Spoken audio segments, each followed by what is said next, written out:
ولاد بوتقبه وبنات بوتقبه. عندكم الغاز وعندكم البترول وعندكم الحديد.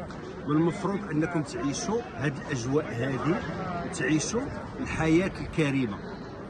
ولكن للاسف القريحه اللي بقى واحله قرعه ديال اورونجينا في المؤخره ديالو مانع عليكم الفيزا باش تخرجوا تشوفوا العالم فين وصل، وتحاولوا انكم تعرفوا التقدم ديال البلدان. للاسف ان النظام ديالكم خلاكم مفورماطين على المغرب ومفورماطين على الشعب المغربي. المغرب راه في تقدم، ولكن المواقع اللي حاضره عليكم النظام ديالكم ما كيخليكمش تشوفوا الحقيقه وتشوفوا الواقع.